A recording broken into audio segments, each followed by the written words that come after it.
السلام علیکم۔ پاکستان میں اس شام کے 7، بھارت میں 7:30 اور یہاں ہمارے اسٹوڈیوز کی گھڑیوں میں صبح کے 10 بج رہے ہیں۔ وائس آف امریکہ واشنگٹن کی اردو سروس سے میں ہوں خالد حمید، خبروں کے ایک بلیٹن کے ساتھ۔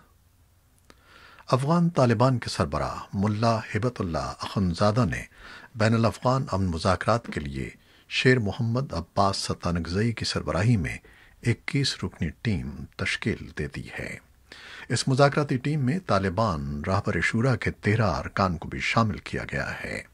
طالبان کے مطابق مرکزی راہبر شورا سے 65% طالبان کو اس ٹیم کا حصہ بنانے کا مقصد امن مذاکرات کو درست سمت میں لے جا کر کامیاب بنانا ہے، اور اس ٹیم کو مکمل اختیار دیا گیا ہے کہ وہ افغان حکومت کے ساتھ تمام معاملات پر گفت و شنید کر سکیں۔ افغان حکومت نے چند ماہ قبل ہی اپنی مذاکراتی ٹیم کا اعلان کیا تھا۔ افغانستان کی جانب سے 21 رکنی مذاکراتی ٹیم کی سربراہی سابق انٹیلیجنس سربراہ محمد معصوم ستانگزئی کریں گے۔ ادھر افغانستان کے قائم مقام وزیر خارجہ حنیف اتمر نے کہا ہے کہ وہ امن مذاکرات کے آغاز کے کافی قریب پہنچ چکے ہیں۔ طالبان کی رہائی کے حوالے سے انہوں نے کہا کہ امید کرتے ہیں کہ بہت جلد ہی وہ تمام رکاوٹیں دور ہو جائیں گی جو بین الافغان امن مذاکرات کی راہ میں حائل تھیں۔ افغانستان کے پاکستان کی سرحد کے قریب واقع علاقے اسپن بولدک میں جمعے کے ابتدائی اوقات میں سڑک کے کنارے ہونے والے دھماکے میں 13 شہری موت کا شکار ہو گئے ہیں۔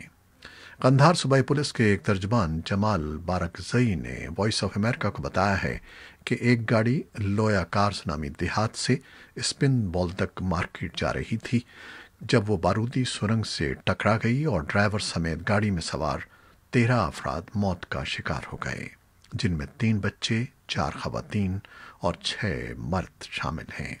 ان میں سے 9 افراد کا تعلق ایک ہی خاندان سے تھا۔ ابھی تک کسی گروپ نے دھماکے کی ذمہ داری قبول نہیں کی ہے۔ اور افغان عہدیداروں کا کہنا ہے کہ پروان صوبے کے علاقے چاری کر میں شدید سیلابوں میں موت کا شکار ہونے والوں کی تعداد بڑھ کر 110 تک پہنچ گئی ہے، اور امدادی عملہ جمعے کے روز زندہ بچ جانے والوں کو تلاش کر رہا ہے۔ پروان صوبائی حکومت کی ترجمان خاتون وحیدہ شاہکار نے وائس آف امریکہ کو بتایا کہ زخمی ہونے والوں کی تعداد بھی 126 تک بڑھ گئی ہے۔ ان کا کہنا تھا کہ امدادی کارکن سیلابوں کے تیسرے روز بھی تلاش کا کام جاری رکھے ہوئے ہیں اور ہلاکتوں کی تعداد بڑھ بھی سکتی ہے۔ امریکہ کے صدر ڈونلڈ ٹرمپ نے ریپبلکن پارٹی کے 4 روزہ کنونشن کے آخری روز آئندہ 4 سال کی مدت کے لیے دوبارہ صدارتی امیدوار ہونے کی نامزدگی قبول کرتے ہوئے اپنی تقریر میں کہا ہے کہ نومبر میں ہونے والے صدارتی انتخاب میں اس بات کا فیصلہ ہو جائے گا کہ کیا ہم امریکی طرز زندگی کا دفاع کر پائیں گے یا پھر اس کی تباہی و بربادی کی تحریک کو موقع فراہم کریں گے۔ صدر ٹرمپ کو آئندہ صدارتی انتخاب میں اپنے ڈیموکریٹک حریف سابق نائب صدر جو بائیڈن کا سامنا کرنا ہوگا۔ صدر ٹرمپ نے وائٹ ہاؤس کے ساؤتھ لان میں ایک بڑے مجمع سے خطاب کرتے ہوئے کہا کہ یہ انتخاب امریکی تاریخ کا اہم ترین انتخاب ہوگا۔ صدر ٹرمپ کی تقریر سننے کے لیے 1000 سے زائد افراد کو مدعو کیا گیا تھا، جن میں ریپبلکن پارٹی کے متعدد اراکین کانگریس بھی موجود تھے۔ اپنی تقریر میں انہوں نے اپنے حریف جو بائیڈن پر تنقید کرتے ہوئے انہیں انتہائی بائیں بازو کا ٹروجن ہارس قرار دیا اور کہا کہ وہ ملک کو تباہی کی طرف لے جانا چاہتے ہیں۔ صدر ٹرمپ نے اپنی 70 منٹ کی تقریر میں چین کو ہدف تنقید بناتے ہوئے کہا کہ انہوں نے چین کے خلاف سخت موقف اپنایا جس نے کورونا وائرس کو اپنی سرحدوں سے باہر نکلنے دیا۔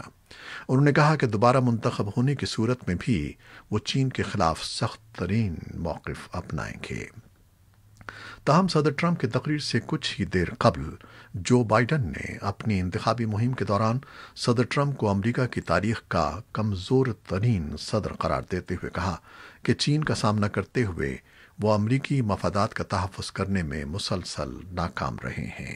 انہوں نے کہا کہ چین کے ساتھ تجارتی جنگ جاری رکھتے ہوئے انہوں نے امریکی کسانوں، تاجروں، صارفین اور کارکنوں کو نقصان پہنچایا ہے۔ صدر ٹرمپ کی تقریر کے فوراً بعد واشنگٹن یادگار اور نیشنل مال میں आतिशबाजी की गई जिसमें सदर ट्रंप का नाम और सन 2020 के हुरूफ नुमायां तौर पर पेश किए गए। सदर ट्रंप ने यह भी कहा कि अमेरिका में कोरोना वायरस की वैक्सीन इस साल के आखिर तक या उससे पहले दस्तयाब हो जाएगी। उन्होंने ये बात जुमेरात के रोज रिपब्लिकन पार्टी की तरफ से सदारती उम्मीदवार के तौर पर नामजदगी कबूल करते हुए अपनी तकरीर में कही। तिब्बी माहिरीन का कहना है कि बाज़ औक़ात वैक्सीन की तैयारी, उसकी जांच और उसे महफूज करार देने में कई दहाइयां लग जाती हैं। ताहम ये उम्मीद की जा रही है कि वैक्सीन की तैयारी बैनुल-अक़वामी कोशिशें बारआवर साबित होंगी और आइंदा बरस किसी एक वक्त एक महफूज और मौसर वैक्सीन मार्केट में दस्तयाब होगी। अमेरिका में कोविड-19 के केसेस की तादाद 58 लाख तक पहुंच गई है। ये तादाद दुनिया भर के केसेस का 1/4 है। यूं अमेरिका केसेस की तादाद के एतबार से दुनिया भर में बदस्तूर पहले नंबर पर है, जबकि ब्राज़ील 37 लाख केसेस के साथ दूसरे और भारत 33 लाख केसेस के साथ तीसरे नंबर पर है। अमेरिका में कोरोना वायरस से अमवात की तादाद 1,80,000 से तजावुज़ कर गई है। भारत में गुज़श्ता 24 घंटों के दौरान 77,000 से ज़्यादा केसेस रिपोर्ट हुए हैं। एक रोज़ के दौरान केसेस का ये नया रिकॉर्ड है।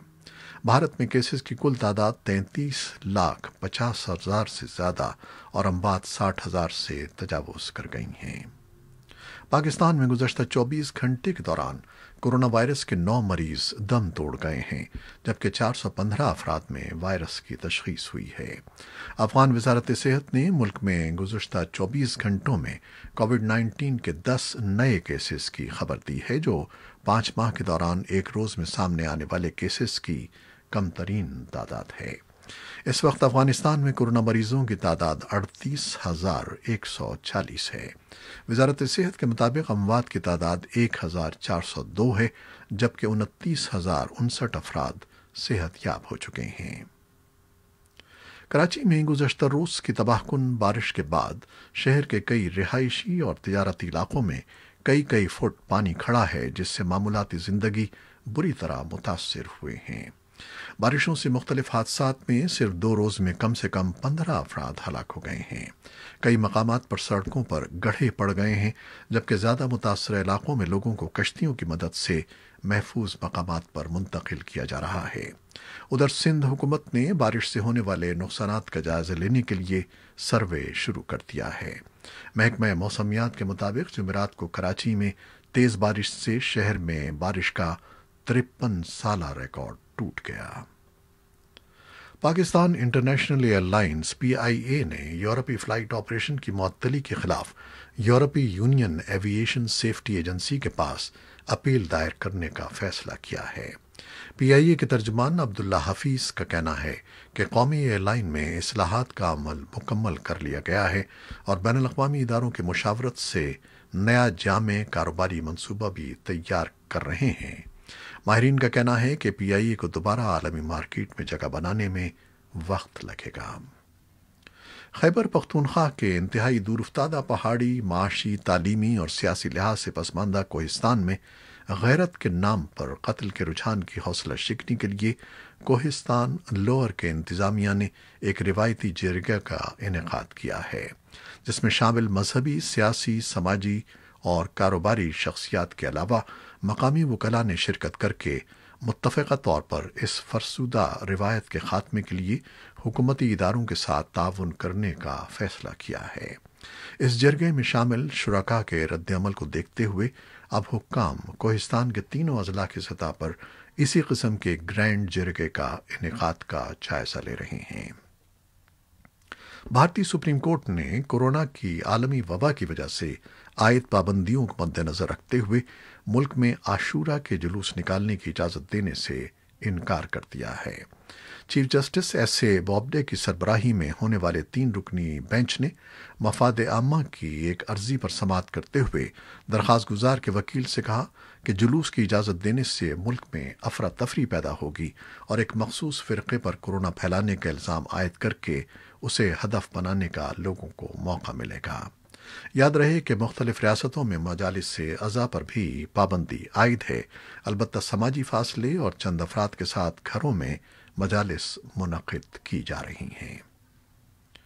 जापान के वजीर आजम शिंजो आबे ने कहा है कि वो अपनी खराबी सेहत की वजह से मुस्ताफी हो रहे हैं।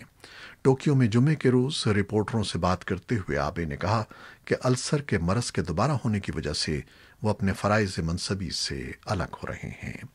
इसी आर्जे की वजह से सन 2007 में उनकी पहली मुद्दत ख़त्म हुई थी। आबे की वज़ीर आज़म के तौर पर मुद्दत को सितंबर सन 2021 में ख़त्म होना है और तवक्को है कि वो उस वक्त तक अपना काम जारी रखेंगे जब तक उनकी पार्टी एक नए लीडर का इंतखाब नहीं कर लेती जो उनकी जगह वज़ारत उज़्मा को संभाल सकेगा। उनका इंतखाब और फिर पार्लिमान से उनकी मंजूरी भी हो जाएगी। मशरक़ वस्ता के जंगज़दा मुल्क शाम में एक शाहराह पर अमरीकी फ़ौजियों का रूसी फ़ौजी एहलकारों से आमना सामना हो गया। इस मौके पर गाड़ियों के तसादुम में कुछ अमरीकी फ़ौजी ज़ख्मी हो गए। खबरसां इदारे रॉयटर्स ने बताया है कि अमरीकी फ़ौज के 2 ओहदेदारों ने इस वाक़े में चंद एहलकारों के ज़ख्मी होने की तस्दीक की है। रॉयटर्स के मुताबिक बाज़ मौक़ों पर रूस और अमरीका की फ़ौज के एहलकारों के आमने सामने आने के वाक़यात अगरचे गैर मामूली नहीं हैं, ताहम इन वाक़यात से इस ख़तरे की निशानदेही होती है कि शाम में दोनों ममालिक की फोर्सेस किस कदर नज़दीक रहकर कार्रवाइयाँ कर रही हैं, जिससे कशीदगी में मज़ीद इजाफा हो सकता है। एक ओहदेदार ने अपनी शनाख्त ज़ाहिर न करने की शर्त पर रॉयटर्स को बताया कि एहलकार फायरिंग से ज़ख्मी नहीं हुए बल्कि उन्हें रूसी फ़ौजी गाड़ी के टकराने से चोटें आई हैं। दूसरे ओहदेदार का कहना था कि दोनों ममालिक के फ़ौजी एहलकारों में तसादुम का वाक़या रवां हफ्ते शिमाल मगरबी शाम में पेश आया था। उनका दावा था कि ज़ख्मी होने वाले एहलकार अब सेहतयाब हो चुके हैं।